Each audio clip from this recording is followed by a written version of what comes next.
Hello दोस्तों, स्वागत है आपका विजुअल आर्ट्स विद विनी में। फ्रेंड्स, जैसा कि आप लोग जानते हैं, आपकी नेट की एग्ज़ाम की प्रोविज़नल आंसर की रिलीज़ हो गई है।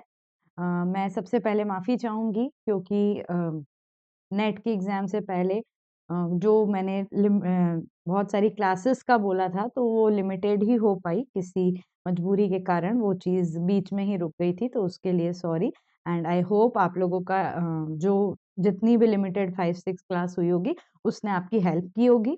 और अभी जो है, जैसे ही आंसर की आई है, तो हम लोग देख लेते हैं कि क्या मतलब यूजीसी ने कौन से आंसर सही माने हैं। एंड ऑल्सो कोई क्लेम तो नहीं कर सकते, इसलिए इतनी जल्दी आंसर की देने का यही मेरा मोटिव होता है। आई ट्राई कि 17 तक आप लोगों को क्लेम करना है, 17 और मे बी शायद 16 तक ही, कल तक ही। तो उस हिसाब से इसलिए आपको वो देख के ही करना पड़ेगा कि किस तरह से उम, अगर कोई क्लेम का क्वेश्चन है, तो हम क्लेम कर सकते हैं क्या? ठीक है, तो चलिए हम स्टार्ट करते हैं। अम, ओके, फर्स्ट क्वेश्चन आपका था, देखिए पेपर का क्या लेवल रहा वो भी डिस्कस करेंगे। एंड ऑल्सो क्या कट ऑफ जा सकता है वो भी डिस्कस करेंगे, और क्या चीज़ें कमी रह गई, सब चीज़ आपको समझ में आएगी। ठीक है, तो सबसे पहला क्वेश्चन है, ऑलमोस्ट ये देखा हुआ क्वेश्चन है, हमारी लास्ट हमारी जो क्लासेस थी उसमें भी हमने 8 ग्रुप्स की बात की थी, उसी पे है ये क्वेश्चन। तो देखिए, ये उनके मेंबर्स हैं और यहाँ पे ग्रुप्स दे रखे हैं और द गैलरी दे रखे हैं। तो देखिए, सबसे पहली आते हैं पीटी रेड्डी, इनके बारे में आप लोग बहुत सारा बड़ी भली-भांति पढ़े होंगे, और यही बताया था कि अनफॉर्मल बोलते हैं इसको, इनफॉर्मल फर्स्ट ग्रुप बोला जाता है। कलकत्ता ग्रुप से भी पहले का ग्रुप बोला जाता है, जो यंग सर्कस था। जे स्कूल ऑफ आर्टिस्ट के स्टूडेंट्स द्वारा बनाया गया था, and PT Reddy was the founder. तो ए का जो है सेकंड आंसर है, तो आपका ये फर्स्ट ही सही दिख रहा है और कहीं है ही नहीं, इसी से आ जाएगा। सदानंद बाकरे जो हैं प्रोग्रेसिव आर्टिस्ट ग्रुप बॉम्बे, उनके मेंबर हैं। रामचंद्र सेन जो हैं वो luminal art gallery, and Kiku Gandhi जो है वो गैलरी शेमोल्ड, इनके हैं। अगर आपको बाकी नहीं भी पता तो भी हम एक से भी फाइंड आउट कर सकते थे, इफ यू मतलब अगर आप पीटी रेड्डी के अकॉर्डिंग, अगर बाकरे के भी 2 ऑप्शंस बनते हैं। ठीक है, तो फर्स्ट आंसर सही है, और आंसर की में भी फर्स्ट को ही सही माना गया है। आप लोग अपने आंसर्स भी मैच कर सकते हैं, अगर आप लोग उससे आंसर कोड से नहीं मैच कर पा रहे हों, तो ये ईज़ी वे है, आप उसमें कर सकते हैं। मैंने आंसर की से मिला के भी आंसर्स को टैली किया है, ये सिर्फ़ मेरे अकॉर्डिंग नहीं है, ठीक है? तो फाउंडर ऑफ बहुआस ग्रुप आपको बताया था जर्मनी में जो आर्ट ग्रुप सिखाया था, डिज़ाइन, और हमारी जो मेन टॉपिक्स की क्लास थी उसमें भी हमने बहुआस के बारे में पढ़ा था। तो बहुआस जो हैं उसके बारे में क्या है, तो वॉल्टर ग्रॉपिन्स 1919 में इसको वो किया था जर्मनी में। बर्लिन वाज़ इनिशियल सेंटर, और फिर ड्रेसडेन में हुआ था जैसे तो। तो वाटर ड्रॉपिंग्स थर्ड आंसर जो है इसका बिल्कुल 100% सही है। नेक्स्ट देखते हैं। देखिए, नेम द प्रिंट मेकर, देखो ये एक बार, ये मैं आपको बता रही हूँ, इस बार एक नई कैटेगरी ऐड हुई है। नई कैटेगरी ऐसे ऐड हुई है, जो लोग समझ के क्वेश्चंस करेंगे ना, उनके लिए बहुत ही ज़्यादा हेल्पफुल रहेगा कि आपको वो पूरी सारी चीज़ें लिख देंगे, एंड जो एक आंसर है उसका वो आपको पूछेंगे, मतलब हिंट दे देंगे कि ये है, आपको मैं बताऊँगी। तो देखिए, इस तरह का क्वेश्चन है, नेम द प्रिंट मेकर, उस प्रिंट मेकर का नाम दे रहा है, who first experimented with red, black and white images of despair and dissolution. Red white images पे काम किया है, एंड लेटर जो है उन्होंने ट्राइबल फॉर्म्स, कार, नागालैंड, मोलेला जो आर्ट वर्क्स है उनको भी काम किया है। तो ऐसा ये हिंट देंगे, एंड हमको जो है नाम या पर्टिकुलर आंसर देना है। तो ये कैटेगरी के लिए आप नेक्स्ट ईयर से तैयार रहें, क्योंकि इस बार ये नई चीज़ आई है। ठीक है, तो कंचन चंदेर, परमजीत सिंह, गगनेंद्र नाथ टैगोर और मुकुल चंद डे, तो कंचन चंदेर जो हैं उन्होंने उसमें काम किया है, फर्स्ट आंसर बिल्कुल सही है। अगर आपने कंचन चंदेर के बारे में नहीं पढ़ा है, वैसे तो पढ़ना चाहिए बिकॉज़ इन द सिलेबस, लेकिन अगर नहीं पढ़ा है, तो भी ये तीनों के बारे में बहुत कॉमन आर्टिस्ट हैं, जानते हैं, इन लोगों ने इस तरह का काम किया ही नहीं है, तो इसलिए आंसर विल बी द कंचन चंदेर। ठीक है, बिल्कुल सही। नेक्स्ट पूछा गया है, प्रिंट्स है, उनके एग्जिस्टेंस को क्रोनोलॉजी बतानी है। तो कोई कंफ्यूजिंग नहीं है, काफ़ी ईज़ी है। अगर ये सब नहीं पता है, आपको कोई टेंशन नहीं। आप ये आर्टिस्टों को जानते हो, इनके टाइम पीरियड्स जानते हो, तो आराम से क्रोनोलॉजिकली अरेंज कर सकते हो। सी मॉन्स्टर जो है एल्बर्ट ड्यूरर का, डॉक्टर्स एमिल नॉर्ड का, डिसेंट फ्रॉम द क्रॉस रेम्ब्रांड का, केली the June fail Pablo Picasso का, और टू बीइंग्स जो है एडवर्ड मंक का। तो ये जो 5 काम है, इनको आपको अरेंज करना है। इसमें सबसे पहला जो आता है आपका ऑब्वियसली क्योंकि जर्मन रेनेसेंस का बात करें और जर्मन अर्ली रेनेसेंस की बात करें तो एल्बर्ट ड्यूरर का काम सबसे पहले ही आएगा। तो ठीक है, ए सबसे पहले फर्स्ट। देन जो है आपका द डिसेंट फ्रॉम क्रॉस, हम बरोक पीरियड में आ जाते हैं, तो उनका आ गया। फिर जो है हम लोग एडवर्ड मांग को देखते हैं, उनका है कुछ 1890s में है, ये सॉरी 1890s, हाँ 1890s उसमें होगा ये। तो एडवर्ड मांग जो एक्सप्रेशनिस्ट हैं उनका आ गया, 3 नंबर पे ये हो गया। फिर आपका एमिल नोल्ड का डॉक्टर्स हो गया, और obviously Picasso will be the last जो कि है। तो आपको अगर नहीं भी है तो देखो, आपको भी पता है कि ए सबसे पहले है, डी सबसे लास्ट में है, और बीच में भी इस तरह से देखेंगे तो इसका आंसर जो है थर्ड वाला, थर्ड ही है ना, third answer A C E B D जो है सही है एज पर आंसर की ऑल्सो। इनमें से क्या चीज़ है जो कैरिकेचर शब्द, जो कैरिकेचर आप लोग बहुत अच्छे से जानते हैं, उसको डिफाइन करता है, ठीक है? कैरिकेचर, कैरिकेचर व्यंग्यात्मक उद्देश्य हेतु अतिरंजित विशेषताओं को चित्रित करता है। रंजात्मक करेगा और जो उसकी एक विशेषता होगी उसको चित्रित करेंगे, बिल्कुल सही है। कैरिकेचर के डेकेडेंट आंदोलन के दौरान प्रारंभ हुआ होना, तो ये नॉट नहीं है ऐसा कुछ। कैरिकेचर सरस्वती आंदोलन, ये भी सही नहीं है। कैरिकेचर मानवीय प्रयोजन के लिए विषयगत अभिलक्षण को प्रस्तुत करता है, फॉर द ह्यूमन, जो भी उसके विषय वो है सही है। उसके सब्जेक्ट पे ज्यादा फोकस करते हैं as comparison to any, means obviously the colour scheme, the work, उससे ज्यादा हम उस पर ध्यान देते हैं। कैरिकेचर में बैरी के न्यू हाउसेस ऑफ पार्लियामेंट की 1843 की प्रदर्शन के साथ लोकप्रिय, जब 1843 में न्यू हाउस ऑफ पार्लियामेंट में उसके उसके बाद जो है 1843 के बाद जो है उसको लोकप्रियता मिली। तो A D and E will be the सही करेक्ट आंसर। तो ए डी ई जो है थर्ड ऑप्शन जो है वो सही हो जाएगा, third will be the right. ठीक, नेक्स्ट देखते हैं। देखिए थोड़ा आसान सा है, इतना ज्यादा सोचना नहीं। आप लोग ये बहुत इजी कुछ कुछ आर्ट है, वर्क्स हैं एक दो, उससे भी समझ जाओगे। मेरे को तो सबसे पहले इन चारों में कोलम, कुंदन, टेराकोटा और भदोनी, जिसमें जो चीज यूज होती है, तो कोलम जो है एक तरह की कला है जो हम बोलते हैं साउथ की, तो ये फ्लोर पेंटिंग है, ठीक है। कुंदन मीनाकारी में यूज होता है, ये नहीं भी पता। टेराकोटा जो है किल इज मीन्स भट्टी जिसको आप कहते हो, है ना। और भदोनी जो है वो मूंज ग्रास का टाइप है। तो चलो बाकी चीज नहीं भी पता हो तो अगर सी का फोर्थ ही पता है तो चलो, ये तो तीन में है। कोलम फ्लोर पेंटिंग है ना, और कुंदन मीनाकारी में यूज होता है। तो ये उस तरह का क्वेश्चन है, तो third answer will be the correct one इसके अकॉर्डिंग। ठीक, नेक्स्ट है टाइप लेटर, जो स्टार्टिंग से एंड तक जो टाइप सेट लेटर होता है, तो उसकी क्रोनोलॉजिकली बनाई गई है, क्रोनोलॉजिकली पूछा गया है कि कौन सी चीज है। तो सबसे पहली चीज जो है सी ऑप्शन, सी वाला रहेगा।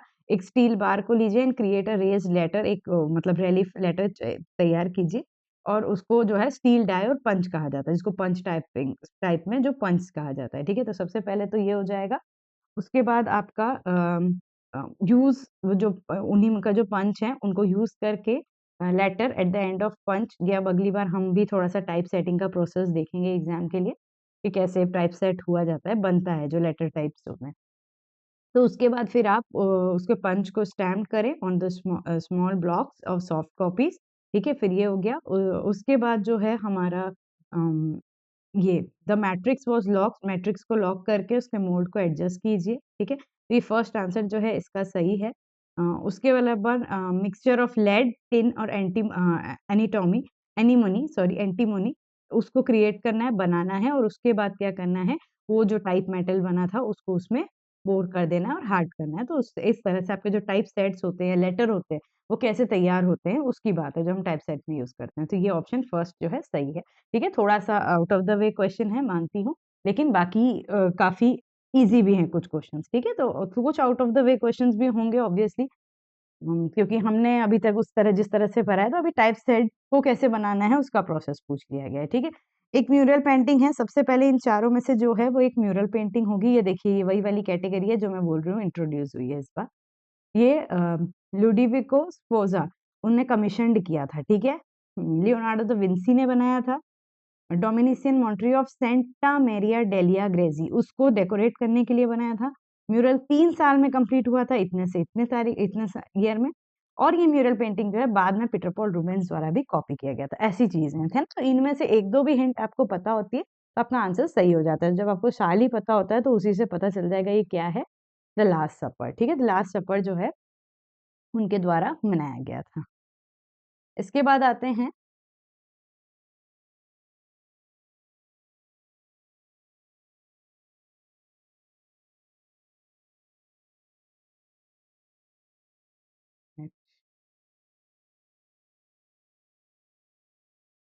इनके बाद आते हैं कोणार्क टेम्पल की कैरेक्टरिस्टिक्स बतानी है।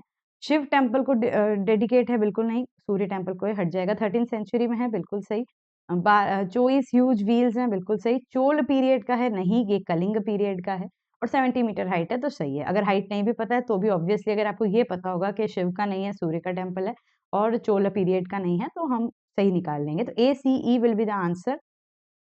ACE, sorry, BCE will be the answer, this one, third वाला जो ऑप्शन है सही आंसर है। नेक्स्ट देखते हैं, ये थोड़ा सा छोटा दिख रहा होगा।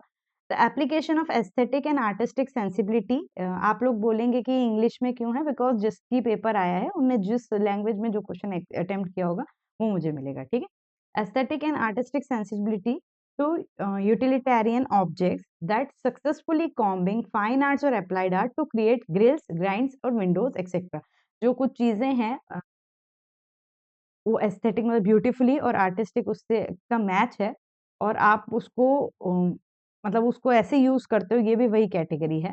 जो फाइन आर्ट और अप्लाइड आर्ट, मतलब applied art is just that utility purpose, और हम कहते हैं ना जो डिजाइन पर्पस, तो डिजाइन और उसका मिक्स रहता है। ठीक है, इनले डिजाइन, रिपोजी टेक्निक, इंडस्ट्रियल डिजाइन और द इंटरेक्टिव डिजाइन। तो इंडस्ट्रियल डिजाइन जो होता है उनमें ये ग्रिल्स, गाइड्स, विंडोज, ये जो काम होते हैं ये है। Third will be the answer. ठीक है,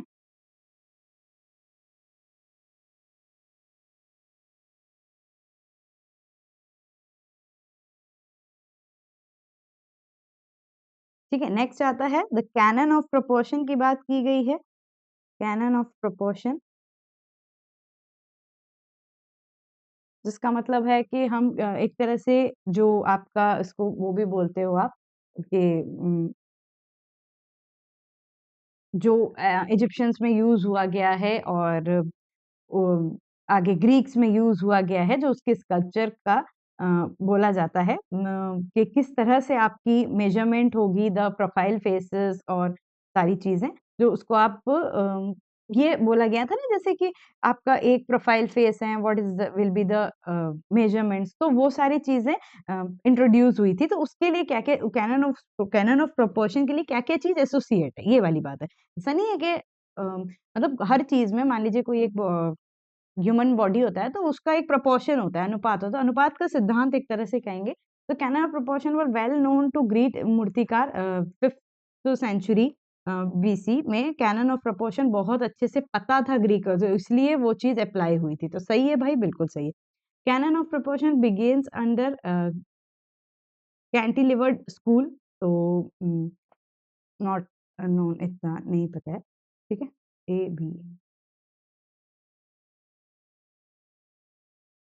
ठीक है। उसके बाद canon of proportions begin to establish under Egyptians, बिल्कुल सही। इजिप्शियंस ने भी अपने जो प्रोपोर्शंस का साइन दिया था, जैसे कैसे आपको वो बताया था, जो प्रोफाइल फेस रहेगा, किस तरह से लॉ ऑफ फ्रंटेलिटी होगा। तो what was the law of frontality? It was the canon of proportion. तो ये भी सही है। Canon of proportion begins to be coined under Cologan school from 14th century। तो नहीं, ये तो यहीं से स्टार्ट हो गया था। Canon of proportion in art refer to the ideal proportions of human, जो आइडल प्रोपोर्शंस होते हैं। तो बिल्कुल सही, जो मैंने आपको डिफाइन किया वो, और ये दोनों चीजें A C और E will be the answer. Fourth answer सही है। कैनन ऑफ प्रोपोर्शन हिंदी में इसका क्या आया होगा?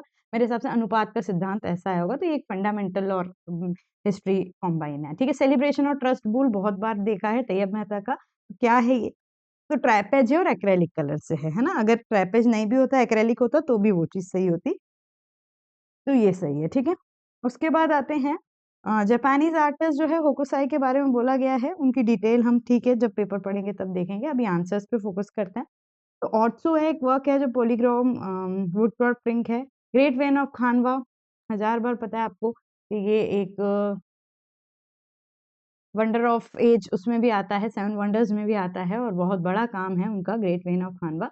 36 व्यूज है माउंट फूजी के, तो ये उनका काम है, दैट्स इट। तो बाकी देखने की भी जरूरत नहीं है। सेकंड आंसर बहुत सिंपल, हमने बहुत बार होकुसाई का काम उस पे देखा है, ठीक है। इसके बाद ये कुछ नई चीज आई थी, आभूषण की बात की गई थी। हम कभी ऐसे ऑर्नामेंट्स नहीं पढ़ते, बट फोक आर्ट से कनेक्ट होके ये चीज आ गई। तो इसको क्या बोलते हैं, देखें, इसको कहते हैं वांकी, है ना। वाकी जो है क्या है, ये आंध्र प्रदेश का आभूषण है। नथ और बोलोक जो है वो कुल्लू में पहना जाता है। पान कांता जो है वो ये क्या बोलते हैं, कश्मीर में पहना जाता है। और कनबल्ले जो है वो पश्चिम बंगाल में पहना जाता है, ठीक है। तो इसका जो आंसर है सेकंड पॉइंट, जो सेकंड जो है वो सही है। नहीं, एक मिनट, कनबल्ले जो है कश्मीर में पहना जाता होगा, कन पांथा जो है इसमें। सेकंड आंसर जो है ये सही है, ठीक है। मतलब एज पर आंसर की बता रही हूँ, मैं भी बहुत ज्यादा इस बारे में जानती नहीं हूँ क्योंकि कभी सिलेबस में भी नहीं आया। फिर भी आपको एज पर आंसर की बता रही हूँ, सेकंड आंसर सही है, ठीक है। रीजन एजर्शन भाई बीच में उन्होंने बंद कर दिए थे, बट इस बार आया है, तो ध्यान रखिएगा, आगे के लिए तैयार रहिएगा। बट रीजन एजर्शन बहुत सिंपल आए हैं, और अगर आप ढंग से पढ़ेंगे, मतलब ढंग से पढ़ने का मतलब, अगर आप दिमाग लगा के ये चीज को पढ़ेंगे, समझ के पढ़ेंगे, तो आप लोगों को कोई दिक्कत नहीं आएगी रीजनाइजेशन में, ठीक है। तो लिनो कटिंग जो है 18 सेंचुरी का कास्ट चित्र का विकास है, तो 18 सेंचुरी में लिनो कट नहीं आया, जिससे तो ये टाइम का गड़बड़ हो गई है, जिसमें लकड़ी के फलक के स्थान पर लिनोनियम की परत, ये सही है, लेकिन टाइम गड़बड़ हो गई, तो ये वाली चीज गलत है। लिनोनियम का कोई भी निर्देशात्मक तत्व नहीं होता, ऐसा कुछ अलग से नहीं होता। इससे क्या करा जाता है, इसके जो एनग्रेविंग टूल्स हैं वो भी सेम होते हैं, बस लिनो शीट चेंज की जाती है, अपन ने बात की थी, तो ये सही है, बस टाइम की गड़बड़ हो गई उस अकॉर्डिंग। ये गलत है और ये सही है, तो आंसर कौन सा आ जाएगा आपका, फोर्थ वन। ए सही नहीं है, लेकिन ये सही है, ठीक है। इसके बाद आता है एक व्हाइट स्पेस होती है जो इनर मार्जिन और बुक की स्पाइन के बीच का रहता है। मींस जो ये मार्जिन जहां से आपकी, जैसे ये है, ये मान लीजिए आपकी स्पाइन है, और ये इतनी, सॉरी, ये मुझे दिख रहा होगा, आपकी स्क्रीन पे नहीं दिख रहा होगा। देखिए ये जैसे बुक है ना। तो इस बुक में जहां से लिखना चालू होता है और जो स्पाइन होती है, उन दोनों के बीच के गैप को क्या कहते हैं, तो ये भी डिस्कस, तो उसे गटर स्पेस बोलते हैं या गटर बोलते हैं, तो फर्स्ट आंसर गटर ही सही है।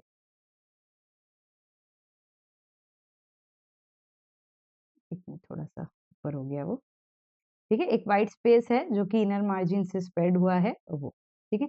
शायद ये भी नहीं दिखा हो तो ये भी बता दूं, लिनोकट है, 18 सेंचुरी का काष्ठ चित्र का विकास है, जिसमें लकड़ी के फलक, तो 18 सेंचुरी जो है वो गड़बड़ है, ठीक है, वो थोड़ा स्क्रीन का हो गया था।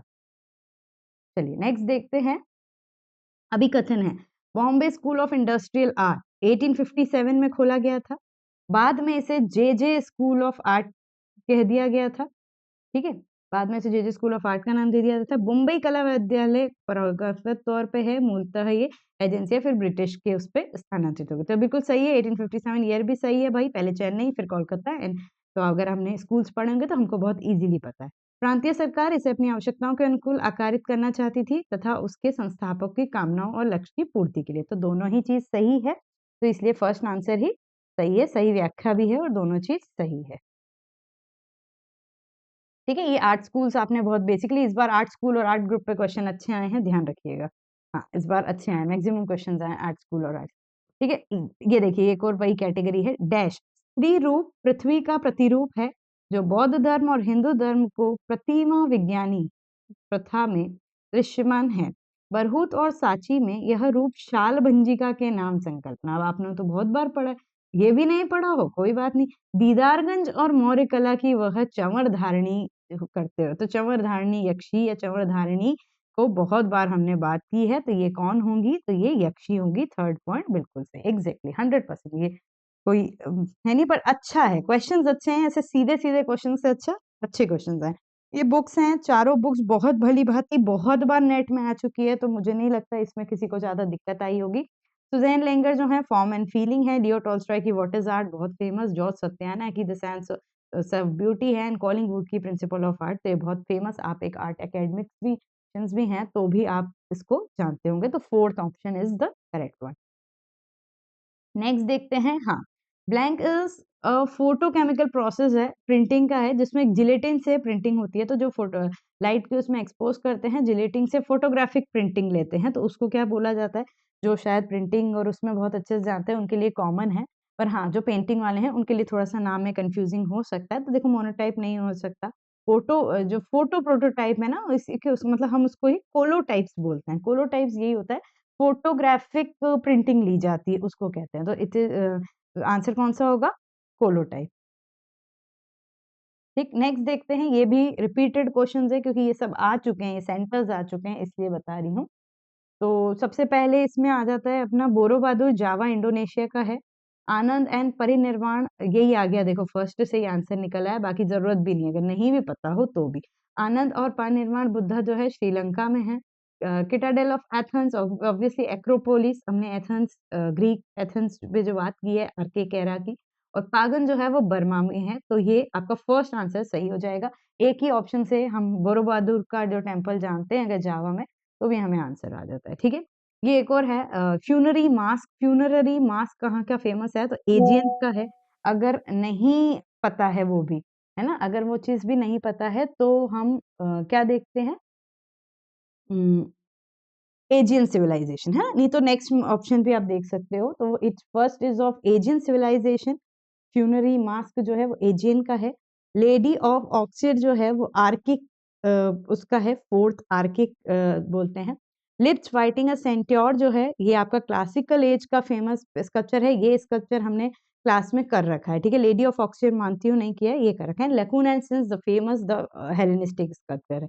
नहीं भी पता, कुछ भी नहीं पता, लकून एंड हिज सन्स तो हमको पता है कि हेलेनिस्टिक का इतना फेमस स्कल्पचर है, तो वही अगर पता है तभी आंसर बन रहा है, ठीक है। तो सेकंड आंसर सही है इसका, क्योंकि हमने जो क्लास में कर रखा है। बढ़िया, ये देखो मैन एंड वुमेन पूछा है ना, लेकिन ये फोटो भी दिया है साथ में, तो ये काम ही बहुत ज्यादा एक कॉमन कैरेक्टरिस्टिक है, अपनी आइडेंटिटी कैरी किया है। आपको अगर ये लिखा भी नहीं होता तब भी आता, तब भी मेरे हिसाब से आंसर आ जाना था।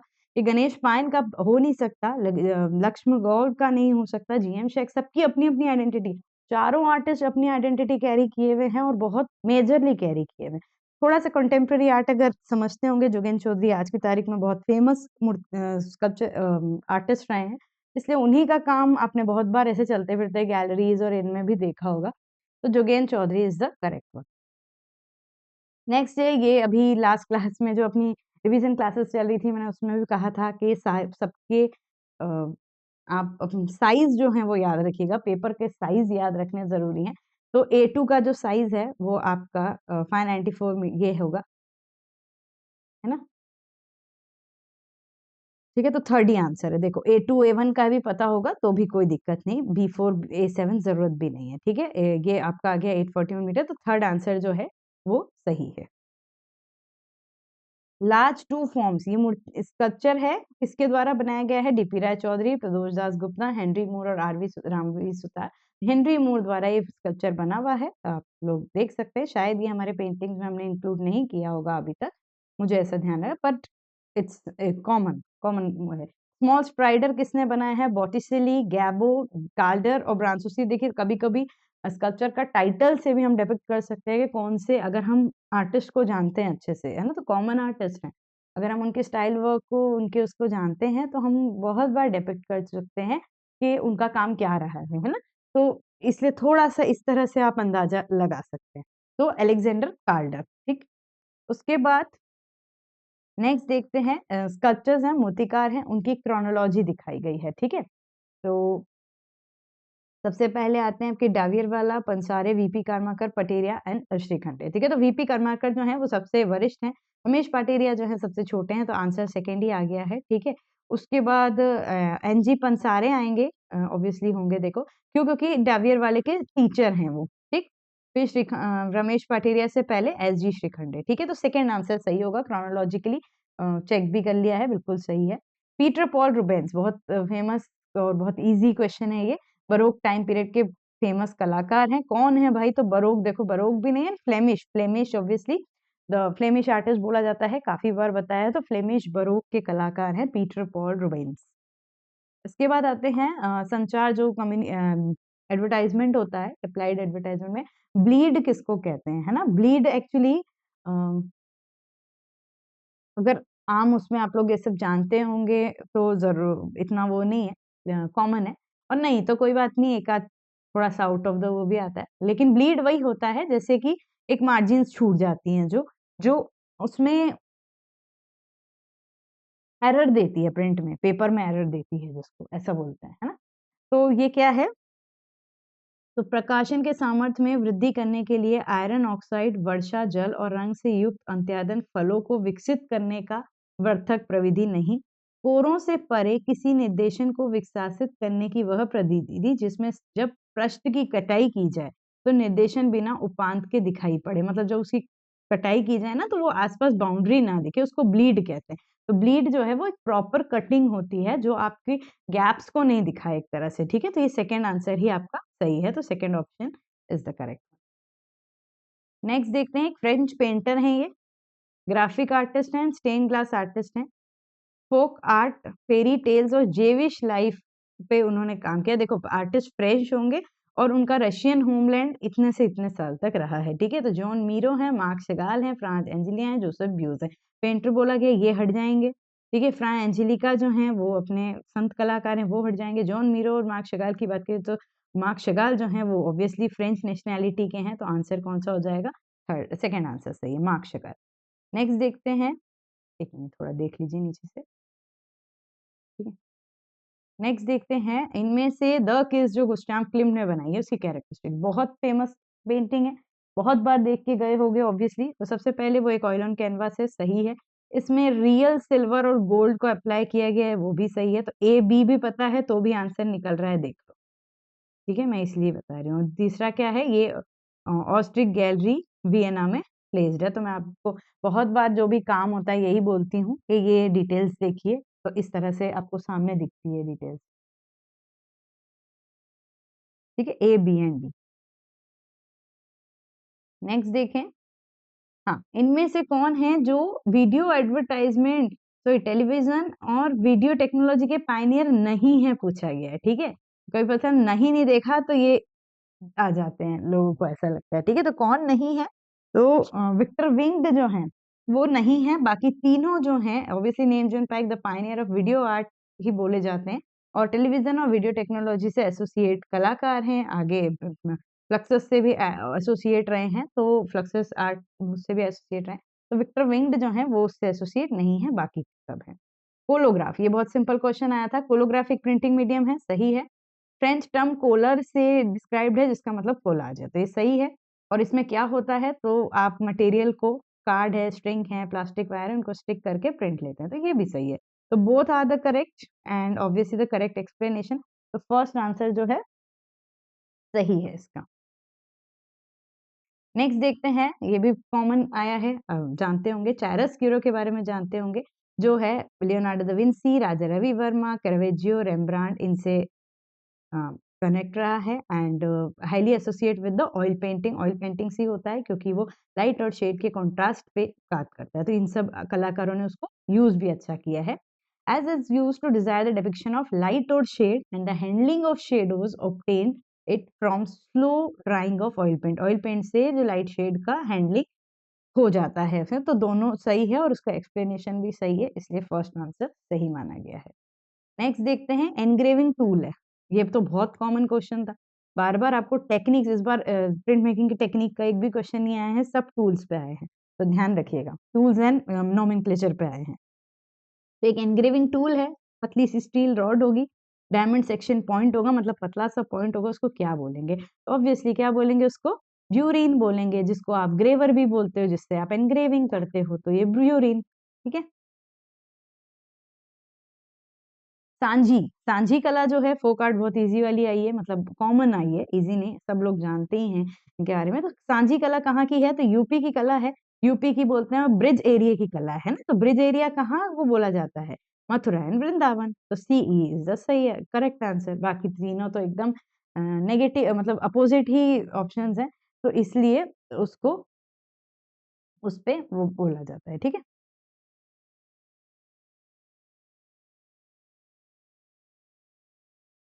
सॉरी, एकदम नीचे ही चले गया शायद।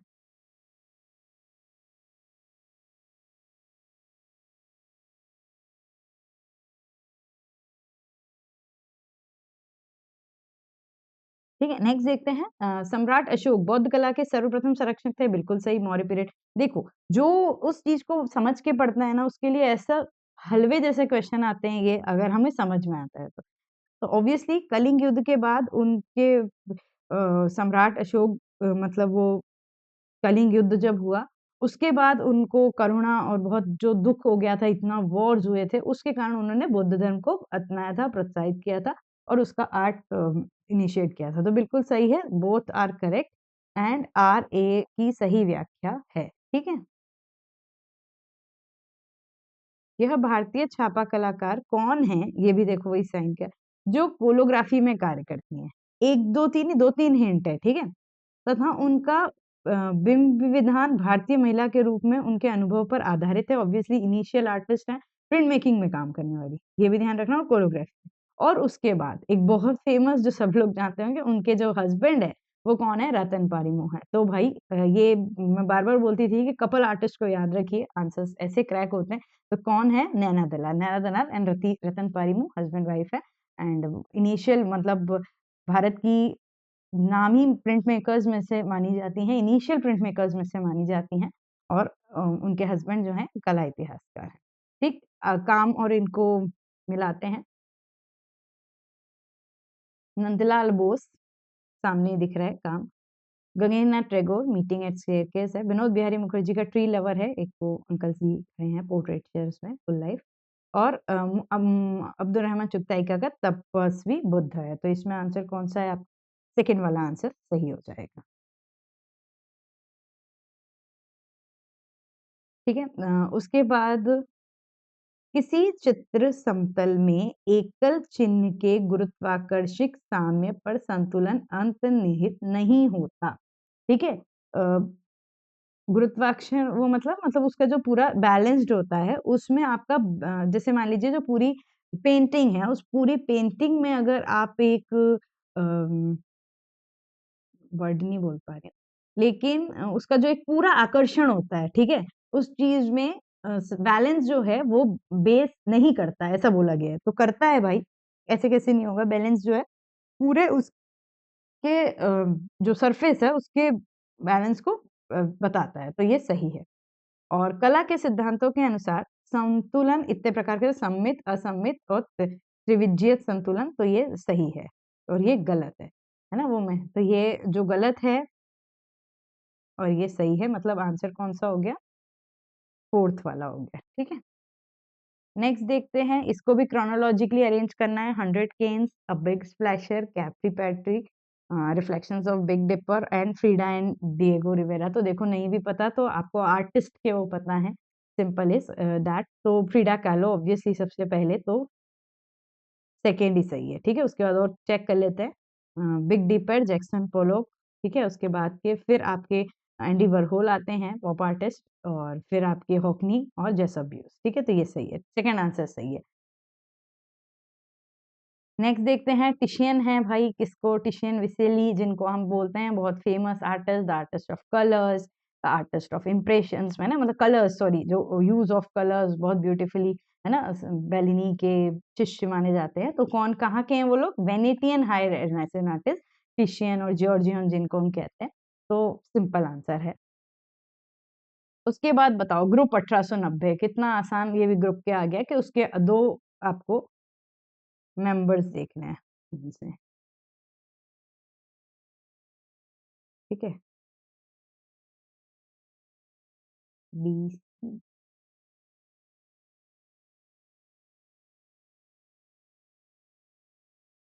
ठीक है? इसके बाद आते हैं Ambadas and Raghav Kaneria, B and C जो हैं दोनों ग्रुप 1890 के मेंबर्स हैं। ठीक, ग्रुप मेंबर्स जानते हैं, उस तरह से उसमें आ जाते हैं। ग्राफिक डिजाइन की क्रोनोलॉजी सबसे पहले क्या हुआ उसके बाद, तो देखिए सबसे पहली चीज ऑब्वियसली सेन्यूफॉर्म जो मेसोपोटामिया की स्क्रिप्ट मानी जाती है वो सबसे पहले, उसके बाद हेरोग्लिफिक्स तो BD, ठीक है? 2 या 4 है। उसके बाद आपके आते हैं सेन्यूफॉर्म्स हो गए, हेरोग्लिफिक्स हो गए, उसके बाद आपके आते हैं बुक्स ऑफ केल्स जिनको हम क्रिश्चियनिटी पीरियड की बात करते हैं, न्यू टेस्टामेंट की पार्ट है, तो वो हो गया। उसके बाद गुटेनबर्ग ने अपना प्रिंटिंग प्रेस किया था और फिर ये आपका इन्वेंशन ऑफ टाइप बास्केविल। तो आंसर कौन सा हो जाएगा? सेकंड वाला आंसर है। ठीक है, second answer is the correct. Next देखते हैं फ्लक्सस। फ्लक्सस जो है अभी बता रही थी आपको किससे एसोसिएट है। तो it indicates that particular art work जो है वो अननोन कंटेम्प्रेरी इमिटेटर है। कोई अननोन है, कंटेम्प्रेरी नहीं। Indicates the focal point of pictorial composition. Pictorial composition का फोकल पॉइंट को फ्लक्सस बोलते हैं। फोकस की जगह बोल रहा है वो। indicates art movement to unite members of avant-garde in Europe and later in America। तो फ्लक्सस का मतलब ही होता है दैट यूनिटी। उसमें आप मल्टीमीडिया मतलब उस पे काम करते हो, एक साथ बहुत सारे मीडिया को कंबाइन करके काम करते हो, तो उसको फ्लक्सस बोलते हैं। और ये एवेंगेर्ड का एक वो था, उसमें यूरोप और अमेरिका के मेंबर्स को एक साथ लाया जाता है। ठीक है, तो आंसर्स इज थर्ड वन। ठीक, नेक्स्ट देखते हैं जेपीजी। ये भी हमने अपने आंसर उस पे बात की थी, जेपीईजी तो जॉइंट फोटोग्राफिक एक्सपर्ट्स ग्रुप। इस पे इसका वो रहता है ये जेपीईजी। ठीक है, फुल फॉर्म। ये पेंटिंग है नाइट थॉक्स। नहीं भी पता है तो पेंटिंग देख के भी आप पहचान सकते हैं आर्टिस्ट कौन है। कौन है? एडवर्ड हुपर की पेंटिंग है। और वो एक्सप्रेशनिस्ट वो आर्टिस्ट और अपनी क्या बोलते हैं परछाई और इनके लिए भी फेमस। और उनकी पेंटिंग जो है बहुत नॉर्मली आप लोगों ने देखी होगी सबके उसमें। तो एडवर्ड हुपर की पेंटिंग है। नेक्स्ट है development of bottle in space. बहुत बार ये भी काम देखा है। ठीक है, इजी वन। उम्बर्टो बोसियोनी। ठीक है, फ्यूचरिस्ट आर्टिस्ट उम्बर्टो बोसियोनी का स्कल्पचर है। तो इजी था ये वाला क्वेश्चन। Match the column. ये भी काफी शानदार है। अर्जुन पेनास जो महाबलीपुरम। तो महाबलीपुरम कौन सा पीरियड है? Pallava period. Feminine dance delicacy bracket figure Belur में। बेलूर कहाँ का है? होयसैल का। Uma Maheshwar relief of Aihole. ऐहोल मतलब चालुक्य। और खजुराहो मतलब चंदेल। तो ये आपका सिंपल सा आंसर है। ठीक है, तो फर्स्ट आंसर इसलिए बोलते हैं कि आर्ट पीरियड, आर्ट सेंटर्स मुंह जुबानी रटे होने चाहिए कि ये सब हमको कंफ्यूजन ही नहीं है। राजा रवि वर्मा ने एक डच पेंटर से ऑयल टेक्निक सीखी थी। सीखी क्या थी? मतलब उनको देखी थी और उसी से सीखी थी। तो बहुत ये भी फेमस है उनका। उनके आर्ट टीचर माने जाते हैं थियोडर जेंसन। जेंसन और जॉनसन नाम आता है। तो उनसे वो डच पेंटर थे, दरबार में आए थे ट्रेवेनकोर के। और उनके ही वो देख के उन्होंने ये किया था, ऑयल पेंटिंग शुरू की थी। Art as experience repeated question है। As it is repeated question है प्रीवियस पीवाईक्यू से। किसके द्वारा लिखी गई थी? जॉन डेवी द्वारा लिखी गई बुक थी। बहुत बार बताया है, रिपीटेड क्वेश्चन है। ठीक है, मेटल कास्टिंग जो ब्रॉन्ज ऑब्जेक्ट के लिए, उसको पहले क्या कहते थे? तो भाई क्या कहते हैं? सिरे पारदू, रोस्वेक्स casting, Dokra casting. This all are the names for metal casting. ठीक है, तो सिरे पारदू। एल्फर्ड लेंस मॉडलिंग वैक्स फॉर्मूला में मटेरियल कौन से यूज होते हैं? देखो, stone, white base wax, petroleum jelly, brass और पैराफिन। तो ये जो तीनों टाइप की वैक्स हैं वो यूज होती हैं। BCE जो है आंसर सही होगा। Fourth option is correct. Next देखिए, Surya the god of flanked attendant such as कहाँ पे होंगे? कोणार्क में होंगे। शिव जो है सुप्रीम डांसर जो है वो कहाँ पे होंगे? एलोरा में। एलोरा की 21वीं नंबर गुफा में। गंगा जो है अजंता की 17वीं नंबर गुफा पे फ्लैंक है। और Nataraj from South India obviously Chola. तो आंसर कौन सा सही हो जाएगा इसमें? थर्ड वाला आंसर सही हो जाएगा। फिर देखते हैं, ये भी टू स्टेटमेंट है।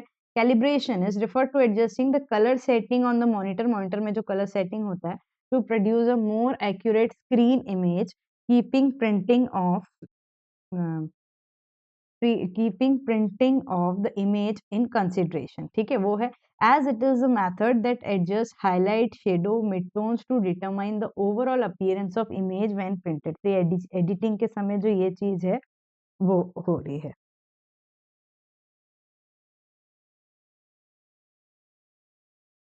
ठीक है, उसके बाद तो हाँ, सॉरी सॉरी सॉरी।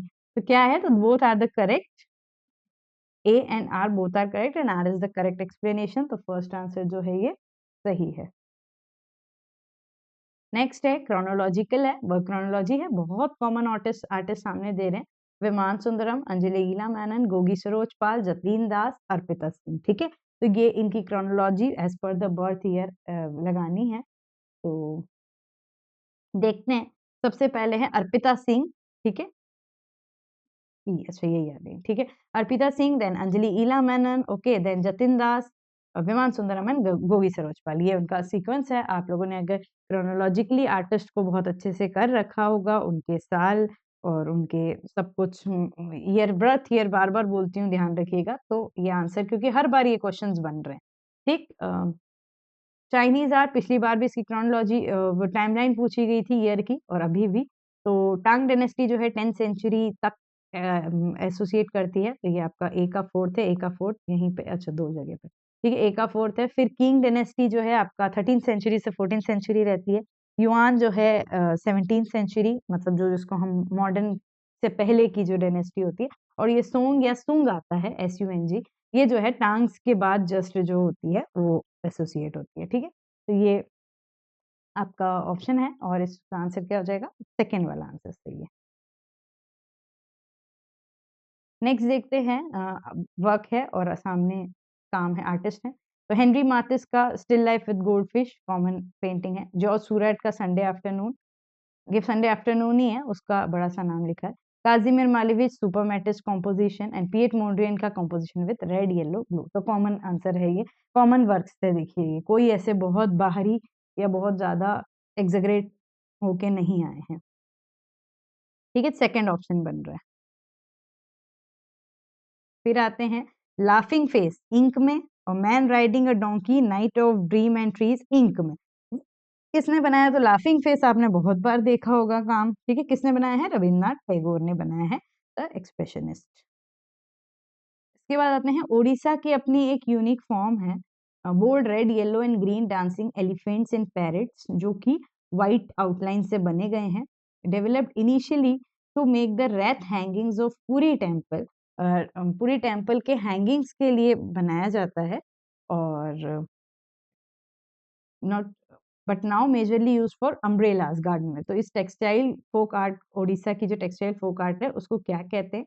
तो ये अपने से रह गया था, और ऑब्वियसली इतनी फोक आर्ट्स होती हैं, तो उसमें ये नहीं हुआ था। तो ये क्या होती है? इसको बोलते हैं पीपली, ठीक है? पीपली कला होती है वो। नेक्स्ट देखते हैं, इनकी क्रिएशन। देखो, अब इंडियन आर्ट का इतना सही क्वेश्चन आया है, ढंग से अगर इंडियन आर्ट हम बहुत कॉमनली मास्टर्स पोस्ट ग्रेजुएशन में पढ़ते हैं, ढंग से किया होता तो ये बहुत इजी आंसर क्वेश्चन था, लेकिन इसमें भी काफी लोग कंफ्यूज हुए होंगे, मैं जानती हूँ, ठीक है? सबसे पहले कौन सी बनी ठनी आ गया?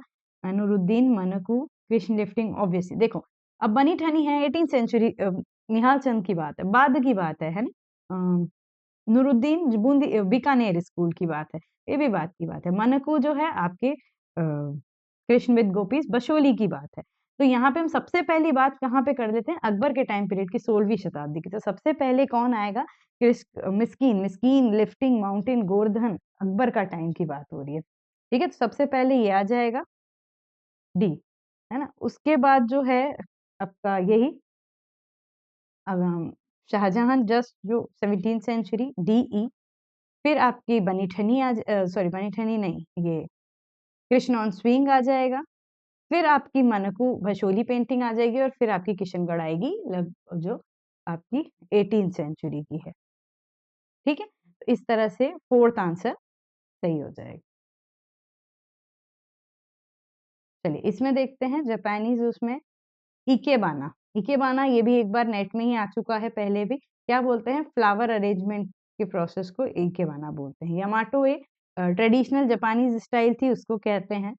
यूकियो ई जो है वुड ब्लॉक प्रिंट को कहते हैं, और ओकुबी ई जो है लार्ज हेड पेंटिंग को। नहीं भी पता, ये दो भी पता होते ना तब भी आंसर बन रहा था, कोई टेंशन नहीं थी इसमें। दो भी पता होते तो भी आंसर बन रहा था, ठीक है? तो इसका ऑप्शन क्या हो जाएगा? सेकेंड ऑप्शन सही है। नेक्स्ट देखते हैं CMYK का ऑप्शन। अब बताओ इससे बेहतर क्या दिया जाए, ठीक है? तो सियान, मैजेंटा, येलो एंड ब्लैक, ये है उसका। तो BACD कहाँ है भाई? अच्छा, ओके, यही पूछा है, उनमें से ये कौन सी चीज नहीं है? तो ABCD होंगी, ऑप्शन क्रोनोलॉजी नहीं पूछी। थर्ड आंसर सही है। इसके बाद काम पूछा है भाई, ट्विटरिंग मशीन किसकी है? तो देखो, ट्विटरिंग मशीन भी पता हो और काम भी देखो तो भी पता चलेगा कि काम किसका है। किसका है? पॉल क्ली का है। तो ये पेंटिंग आई हुई है, अपन ने की भी है, नाइस। ये इसमें बहुत लोग गोचा खाए होंगे। मुझे भी एकदम सबसे पहले मैंने भी वो चीज़ नहीं पढ़ी थी। अर्ली टू लेट पूछा गया है। अर्ली टू लेट मतलब जो प्रेज़ेंट से लेके पीछे तक जाओ, ये पूछा गया है। लेट मतलब पीछे तक जाओ, तो आपको रिवर्स क्रोनोलॉजी में आंसर करना है, ना कि विद इन क्रोनोलॉजी में। रिवर्स क्रोनोलॉजी में जो होगा तो उसमें सबसे पहले आ जाएगा चोलमंडल आर्टिस्ट, ठीक है? उसके बाद एमएसयू बड़ौदा, ये, ठीक है? उसके बाद जेजे स्कूल आ गया आपका, फिर कलकत्ता स्कूल आ गया और फिर चेन्नई स्कूल आ गया। तो ये रिवर्स क्रोनोलॉजी है, ध्यान रखिएगा। अर्ली टू लेट, अर्ली से लेट के पीछे जाना है। अभी अर्ली मतलब जो हमारा ताज़ा-ताज़ा या हमसे लेटेस्ट है। अर्ली का मतलब इधर लेटेस्ट है, लेट के मतलब पीछे तक जाते जाओ, तो उसको इसलिए इस वे में बोल रहे हैं, है ना? तो आंसर ये है। ये सिंपल क्वेश्चन होते हुए भी मुझे ऐसा लग रहा है बहुत लोगों ने जल्दबाजी में इसको गड़बड़ किया होगा। देखो, reason assertion again the simple one. Impressionism 1880 से 1915 टाइम कैसा गड़बड़ टाइम है बताओ? है ना? गड़बड़ है, 1860s में। तो 1915 तक नहीं। तो इसलिए ये गलत है।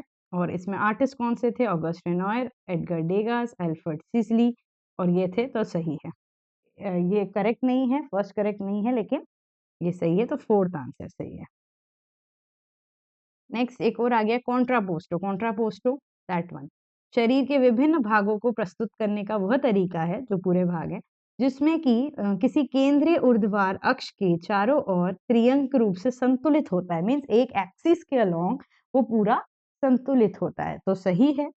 इसे अर्जित के लिए उदाहरण के तौर पर हम ये कर सकते हैं, एक हिस्सा जिस तरफ पे है, दूसरा हिस्सा उसके ऑपोजिट पे रुकेगा, तो ये बिल्कुल सही है। तो ये भी सही है और इसकी व्याख्या भी सही है, तो फर्स्ट आंसर सही।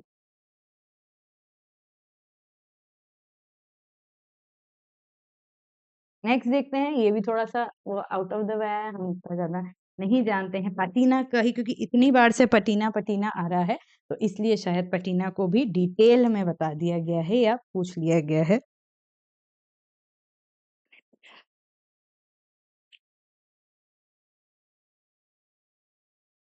ठीक है? तो पैटीना में देखते हैं, सबसे पहले antique green patina, yellow green patina, blue green patina और एप्पल ग्रीन पैटीना। तो पैटीना जो है एक कोटिंग होती है, जो हम ब्रॉन्ज़ के ऊपर लेते हैं, तो उसका जो अम, प्रोपोर्शन होता है, मिक्सचर होता है, उसके बारे में पूछा गया है इनसे। तो सब आंसर कौन-सा है? थर्ड आंसर सही रहेगा, ध्यान रखिएगा। ए का 4, बी का 1, सी का 2 और डी का 3। ठीक, नेक्स्ट देखते हैं। हस्त मुद्रा, इनमें से कौन-सी हस्त मुद्रा है? तो गज हस्त, कर्तरी हस्त और धर्म चक्र, ये 3 जो है हस्त मुद्रा है, हाथों की मुद्रा है। A, B, D answer, second answer सही होगा। ठीक, नेक्स्ट देखें। आर्ट मूवमेंट बहुत ईज़ी है ना? मतलब ऑब्वियसली क्रोनोलॉजी आती है तो सब पता है आपको, ठीक? सबसे पहले आ जाएगा आपका मैनरिज़्म, लेट रेनेसांस भी बोलते हैं जिसको, ठीक? उसके बाद बारोक आ जाएगा, सी, बी, थर्ड आंसर सही है ना? उसके बाद आपका रोमांटिसिज़्म आ जाएगा, देन फॉविज़्म आ जाएगा और फिर एब्स्ट्रैक्ट एक्सप्रेशनिज़्म आ जाएगा। क्रोनोलॉजी रटी हुई होनी चाहिए, ये ध्यान रखिएगा। डीपीआई, ये भी रिपीटेड क्वेश्चन है, दूसरा as it is repeated question. DPI का फुल फॉर्म पूछ रहे हैं वो, ठीक है? तो डॉट्स पर इंच, सेकंड ऑप्शन जो है सही है। फिर आते हैं, ये भी वही वाला देखो कैटेगरी है, बहुत चीज़ों में आ गया पूरा description and hint, but easy है। एक पुस्तक है जो हुमायूँ के दरबार में शुरू हुई थी, अकबर के शासनकाल में कब खत्म हुई। श्रृंखला जो है पूर्ण होने में 15 वर्ष लग गए थे, पैगंबर मोहम्मद के चाचा हमज़ा जिनको कहते हैं, ठीक है? राजकुमार के पूर्व अनुभवों से संबंधित 1400 चित्र हैं, तो बहुत बार हमज़ानामा इनेट में आ चुका है, इसलिए इस रूप में आ गया इस बार। तो क्या है वो? Hamzanama. Collect chronology as per the birth, बहुत सारे आर्टिस्ट हैं, उनके हिसाब से। सबसे पहले यामिनी रॉय दिख रहे हैं मुझे, जमिनी रॉय वरिष्ठ, तो देखो आंसर ही सेकंड सही है। और चेक कर लेते हैं, एमएफ हुसैन, फिर गायतोंडे, फिर निखिल विश्वास एंड द भूपेन कक्कर, तो ये बिल्कुल सही है। क्योंकि मैं क्रोनोलॉजी इसलिए एक बार और चेक कर रही हूँ, क्योंकि कितनी बार क्रोनोलॉजी में भी क्लेम निकल जाते हैं। तो क्रोनोलॉजी में अक्सर क्लेम निकलते हैं, ध्यान रखिएगा। एंड्रे डेला वेरोचियो, वेरोचियो जो कौन है अपने लियोनार्डो दा विंसी के गुरु माने जाते हैं, प्रोमिनेंट मूर्तिकार हैं, किस पीरियड के हैं? तो ऑब्वियसली लियोनार्डो दा विंसी के गुरु हैं, तो इटालियन अर्ली रेनेसांस भी बोलते हैं या इटालियन रेनेसांस के आर्टिस्ट हैं, फर्स्ट आंसर सही है। नेक्स्ट देखिए, इसको भी क्रोनोलॉजी बताना है, बहुत शानदार। मौर्य वंश, अमरावती स्तूप आपका Satavahana period, Pattadakal Chalukya period, Belur Hoysala period और फिर रामेश्वरम पीरियड। तो ये शायद इसी ऑप्शन में आ जाएगा, A B C D E, fourth option, sorry third option है ना। जियोवानी बेलिनी, देखिए इतना हम लोग जिनको ऐसे छोड़ देते हैं एकदम, तो कभी कभी उनके भी काम आ जाते हैं। तो छोड़ क्या देते, जानते हैं बेलिनी को बट इतना ज्यादा उनका काम नहीं देखे होंगे, तो उनके काम बोले गए हैं। कौन से काम हैं बेलिनी के? तो Pieta, altarpiece of San Giobbe और मेडोना ऑफ द ट्रीज। तो ए बी सी जो है जियोवानी बेलिनी के काम है। नेक्स्ट देखिए, ये भी शानदार क्वेश्चन है। राजाओं का वो राजवंश जो दक्षिण साउथ इंडिया में 9th से 12th सेंचुरी, अब इतने इससे ज्यादा क्या लोगे, फिर और भी ले लो। शिव मत को अपनाते हैं, शेवाइट्स कहलाते हैं। अधिकांश मंदिर शिव को समर्पित रहते हैं। इन मंदिर के उदाहरण बृहदेश्वर में। अब और क्या चाहिए, सब कुछ तो हो गया। और इसमें मूर्तियों का भी निर्माण कराया गया जो ब्रॉन्ज की होती है। तो कौन है? चोल राजवंश। ठीक है, सिंपल सी चीज है, इसमें ज्यादा नहीं सोचेंगे। वर्क है सामने, उनको आपको करना है, विद डिटेल है। हार्वेस्टर जो है रामकिंकर बेच का है। फॉर्मेशन जो है शिव सिंह का है। डेथ एंड बर्थ धनराज भगत का है। और ट्रायम्फ ऑफ लेबर डीपी राय चौधरी का है। तो ये हम सिंपल देखते हैं, थर्ड आंसर सही है। रिवर्स क्रोनोलॉजी पूछी है, एज पर देयर बर्थ। आपको रिवर्स क्रोनोलॉजी इनकी बतानी है। तो सबसे पहले पॉल सीजेन,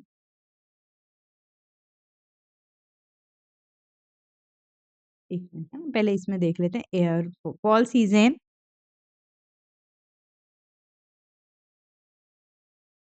एडवर्ड माने, गुस्टाव कोबेट, थॉमस गेन्सबरो और फ्रांसिस्को गोया। ठीक है, गेन्सबरो, गुस्टाव कोबे, माने और पॉल सीजन। ठीक है, सही है, यही है, यही रिवर्स है फर्स्ट। ठीक है, तो ये इनको ऑपोजिट उसमें देना है, मींस हमें वरिष्ठ से लेके सॉरी हमें जूनियर से लेके सीनियर की तरफ तक जाना है, तो हम ऐसे जाएंगे। नेक्स्ट देखते हैं, देवी महात्म्य हिंदू धर्म की सप्त मातृका की परिचर्चा संबंधित ग्रंथों में से एक है। विभिन्न देवताओं के वाहन है, जैसे शिव के बैल, कार्तिक का मयूर, गणेश का मूषक और विष्णु का गरुड़। सही है। ठीक है, तो इसमें दोनों सही है, पर इट्स नॉट द करेक्ट व्याख्या। ध्यान रखिएगा, शब्द मातृका के बारे में बात की गई है और उसके बाद आप विष्णु शिव गरुड़ की बात कर रहे हैं, तो दोनों में अंतर है, व्याख्या नहीं है, उसका कोई ऐसा डिस्क्रिप्शन नहीं है। ठीक है, तो ए और आर बोथ आर करेक्ट, और ए जो है वो करेक्ट व्याख्या नहीं है उसकी। नेक्स्ट देखते हैं बाटिक। बाटिक किसको कहते हैं? तो ये हॉसी लीज द्वारा, ब्यूक्स द्वारा, टेक्सटाइल विथ स्टिच थ्रेड, मतलब थ्रेड से, और एम्ब्रॉयडरी है क्या? नहीं, एक टेक्सटाइल पैटर्न है जो वैक्स रेजिस्ट है, मींस वैक्स लगाओगे तो उस जगह पे कलर नहीं आएगा। इस तरह से ये एक टेक्सटाइल पैटर्न है जो डाई का फॉर्म है। तो फोर्थ आंसर सही है। आप लोगों ने अगर बटिक किया हो कभी टेक्सटाइल में या देखा हो, तो ये आसानी से आप समझ गए होंगे। ये भी देखो कितना बढ़िया है। आर्टिस्ट का नाम है जिन्होंने फैल्कन, जिसको बाज बोलते हैं, on the bird rest paint किया है। Falcon, resting on the cushion, bird rest, इनमें से किसने बनाया? तो फैल्कन किसके द्वारा बनाया गया? मंसूर नादिर उल जमन की उपाधि दी गई थी शाहजहां, सॉरी जहांगीर द्वारा। बढ़िया पक्षी चितेरे वो कहे जाते थे। ठीक है, नेक्स्ट देखते हैं, इनमें से कौन फाउंडिंग मेंबर दिल्ली शिल्प चक्र का नहीं है? ठीक है, तो कौन नहीं है? एच.ए. गाड़े नहीं है, ये जो है पैग के मेंबर हैं, प्रोग्रेसिव आर्टिस्ट ग्रुप मुंबई के मेंबर हैं। बाकी तीनों जो हैं दिल्ली शिल्प चक्र के फाउंडिंग मेंबर्स माने जाते हैं। ईयर ऑफ एग्जिस्टेंस के अकॉर्डिंग कौन सा, कब सबसे पहले? तो देखिए, बंगाल राइवलरी सबसे पहले आई आपकी लेट 19th सेंचुरी से ही शुरू हो गई थी, और 20वीं शताब्दी 1905-20 तक चली जैसे। उसके बाद कलकत्ता ग्रुप बनी आपकी 1943 में। फिर आपकी आए सलारगंज म्यूजियम, इट्स लगभग 1950s और 51। फिर inauguration of NGMA new Delhi 1954, और दिल्ली एस्केप न्यू दिल्ली, इसका साल नहीं पता बट लेटेस्ट ही होगा। तो यहाँ पे आ जाते हैं, देखो बंगाल रिवाइवल के उससे ही आपको और कुछ देखना ही नहीं है। ठीक है, सेकेंड आंसर सही है। नेक्स्ट देखते हैं कंबोडिया में कौन सा टेम्पल है। देखो ये कितना आसान, क्योंकि ये आ चुका है पीवाईक्यू से बने वाले क्वेश्चन के लिए मैं आसान बोल रहा हूँ। अब ये मत बोलना ये सबको आसान बोल रही है, जो पीवाईक्यू से आए हैं वो। ठीक है, तो अंगोर का वाट कहाँ का टेम्पल है? कंबोडिया का टेम्पल है। 20वीं शताब्दी में बंगाल शाखा के कलाकार थे। आडंबर के उद्दासान और समकालीन अशिष्टता से हेतु कार्टून लिथोग्राफ की शंकुला प्रैक्टिस की। ठीक है, इन सब के लिए cartoon, the father of caricatures in India कौन थे 20वीं शताब्दी में इन्होंने किया? तो कौन थे? गगनेंद्र नाथ टैगोर। गगनेंद्र नाथ टैगोर ने ये चीज की होगी, तो आपके लिए ये आसान होगा आई गेस। अब बोला गया है एक लेडी मूर्तिकार हैं, इस पे भी पता नहीं क्यों कंफ्यूज हुए हो गए, मेरे को नहीं समझ आ रहा कि ये एक लेडी मूर्तिकार है सबसे पहले तो। उसके बाद 1948 में जन्म हुआ है। बहुत से मटेरियल में काम किया है। मल्टी मटेरियल की जब बात हो गई ना, तो एक ही कलाकार दिखना चाहिए था आपको। Marble, stone, plastic, bamboo, ceramics, terracotta, paper mache, cow dung और फेमस स्टोन स्कल्पचर है उनका डीके।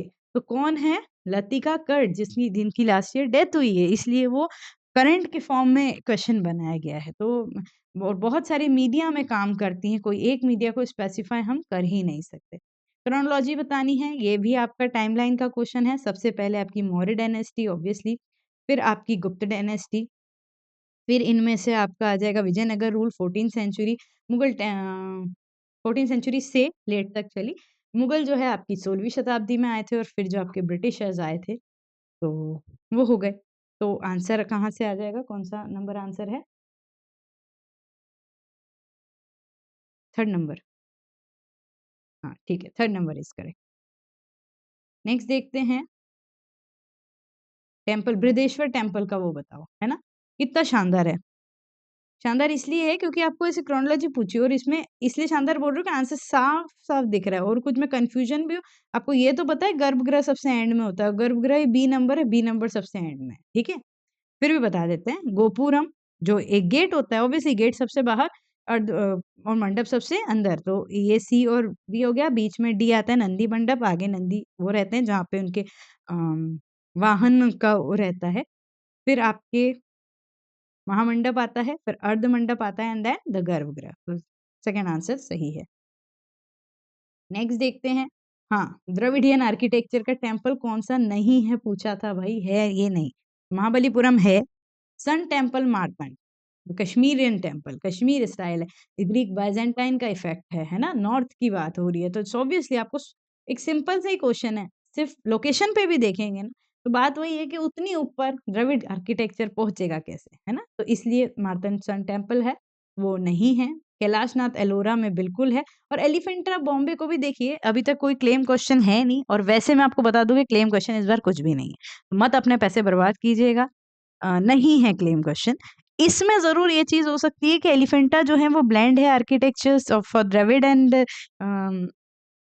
नागर, और उसमें ऐसा कोई विमान और ये सब नहीं बने हैं मंदिर में, क्योंकि वो रॉक कट आर्किटेक्चर है। बट इस क्लेम को भी एक एग्जिस्टेंस माना नहीं जाएगा, ये हमारा थॉट है। चारों में से मोस्ट अप्रोप्रिएट मार्तंड निकल रहा है। एलिफेंटा भी हट सकता है, लेकिन वो है ना? उस अंशिक वो द्रविडियन है, इसलिए मतलब मैं अपना थॉट बता रही हूँ। बट इसमें भी मतलब एक अननेसेसरी आपको पैसा वेस्ट होगा, क्लेम के लिए नहीं है, क्योंकि मार्तंड द्रविड़ नहीं है ये 100% श्योर है, तो उसको ये नहीं बदलेंगे। ठीक, चलो पेंटिंग आई, है ना? इस पेंटिंग के लिए माफी चाहूंगी, सब बोल रहे हैं कि पेंटिंग नहीं लेके आए, मतलब आपने ये वाली पेंटिंग नहीं कराई, तो भाई बहुत सारे कलाकार हैं, कुछ-कुछ चीज़ें छूट सकती है। लेकिन हाँ, रामचंद्रन जी के को मैंने बोला था आप लोग को कि लेटेस्ट हैं, डेथ हुई है हाल ही में, तो ध्यान रखिएगा 5 मार्क में है। तो पेंटिंग किसकी है ये तो सही कर लिया होगा सबने, है ना? हो सकता है नाम में ही गड़बड़ हुई, बाकी चीज़ें तो कर ली होगी। ए रामचंद्रन की है। नेक्स्ट, कब बनी है? तो 2002 में बनी है। क्या है टाइटल? तो वुमेन एंड याति series, bright series, Ratni and love. ये तो देखो ब्राइट सीरीज नहीं हो सकती, ये नहीं हो सकती, कहाँ है? तूतीनामा। अब तूतीनामा एक्चुअली किसी ने दिमाग लगाया होगा तो पैरेट्स वगैरह दिखे होंगे तो सही भी कर दिया होगा, बट ठीक है, कोई बात नहीं, है ना? इतनी कॉमन पेंटिंग नहीं थी जो हम उसमें रिग्रेट करें कि यार ये आ गया और हमें नहीं आया। ठीक है, मैं खुद बोल रही हूँ आप लोग को कि अगर नाम गड़बड़ हुआ भी है तो उसमें हमारी गलती नहीं थी। मीडियम जो है वाटर कलर है पेपर पे, इसकी ज़्यादा डिटेल अभी मैंने देखी नहीं है खैर। और इसकी जो साइज़ है वो इसमें हो सकता है आपके 2-3 क्वेश्चन गलत हुए हों, अच्छे-अच्छों के हुए हों, बट कोई बात नहीं, अब क्या कर सकते हैं, ठीक है? लेकिन उसमें सॉरी बोल रही हूँ और इसमें बोलूँगी कि इसमें तो भाई एक भी गलत नहीं हुए होंगे। एग्ज़ाम के थोड़े समय पहले ही आपको कराया था, ये पाँचों मार्क बना दिए होंगे इसने, ठीक है? तो उसमें अगर 2-3 गलत भी हों, इसमें कवर हो गए होंगे। तो क्या बोला गया है बी पॉइंट, बी कहाँ पे इसको क्या बोलते हैं काउंटर। फिर बोला गया है क्या ई, ई इज फॉर रिजवन, इसको क्या बोलते हैं बेस लाइन। फिर डी, डी क्या है एक्साइट, है ना। अब इसमें कोई समझा नहीं रही, वो जो है वो है। ए क्या, ए किसको बोलते हैं ये रहा आपका, इसको कहते हैं कैप हाइट, कैप की जो हाइट है। और नेक्स्ट बोला गया सी, सी कहाँ है ये रहा बेसलाइन के नीचे, इसको क्या बेसलाइन के एक्स हाइट और बेस हाइट के बीच को इसको क्या बोलते हैं डिसेंटर बोलते हैं। ठीक है, तो ये आपके पूरे टोटल 100 क्वेश्चंस के आंसर थी। एग्जैक्ट करेक्ट आंसर की एज पर यूजीसी नेट भी जो है वही है, मैंने अपनी तरफ से नहीं बताई है, मेरी तरफ से भी ये चीज़ यही है। आई होप आपने वो चीज़ देख ली होगी। क्लेम करने की बात कर लेते हैं अब, तो भाई क्लेम जो है आपने देख लिया, मैंने एक-एक की भले मुझे क्रोनोलॉजी थोड़ा-सा अंदाज़े से भी किया, लेकिन एक-एक को मैच भी करके देखा है, इसलिए थोड़ा-सा टाइम लगा है उसमें कि कभी कहीं से क्लेम निकल जाए तो आपको बता दिया जाए, आपके पास टाइम नहीं है। पर नहीं, कोई क्रोनोलॉजी भी सब परफेक्ट है इस बार। और क्लेम के लिए कोई भी क्वेश्चंस मुझे पेपर 2 में नहीं दिख रहा है। तो प्लीज़, प्लीज़ बहुत बातें चल रही है इसमें क्लेम कर सकते हैं, मैंने बहुत जगह ऐसे ही अपने टेलीग्राम उसमें भी देखा है। Please don't waste your money, questions सब जो हैं बिल्कुल सही हैं। और मत कीजिए क्लेम। और बात कट ऑफ की है तो देखिए कट ऑफ ऐसे पता चलता है, आप लोग कमेंट में इतने लोग देखते हैं तो कमेंट में अपने जो जितने मार्क्स आ रहे हैं वो ज़रूर लिखें। और मैं पोल लगाऊंगी यूट्यूब पे भी टेलीग्राम पे भी, आप उसमें अपना सजेशन दें, उसके बाद ही कट ऑफ बता पाऊंगी। मैं बहुत सिंपल सी हूँ, मुझे कोई महान नहीं बनना ये बता के कि इतने कट ऑफ का मैंने बोला था और आ गया। लेकिन हाँ, एक क्वेश्चन, एक वो हमेशा बोलती हूँ अभी भी बोलूंगी, एज पर पेपर का सिलेबस मॉडरेट था, हाई टफ नहीं था। ठीक है? ये पेपर बहुत ज़्यादा टफ नहीं था, वो प्री वाई क्यू उसमें से बहुत चीज़ें आई हैं। वही टॉपिक्स आते आए हैं जो हर बार आए हैं, इसलिए जिन्होंने अच्छे से पढ़ी होगी वो अच्छे मार्क्स स्कोर कर रहे हैं, ये मैं आपको बता दूँ। और इसलिए कट ऑफ नीचे नहीं जाके पिछले साल से ऊपर ही जाएगा, या तो इक्विवेलेंट जाएगा या तो उससे ऊपर जाएगा, कम नहीं जाएगा, जहाँ तक मेरी मुझे, ठीक है? Thank you so much, all the best, wait for the result, thank you, bye-bye.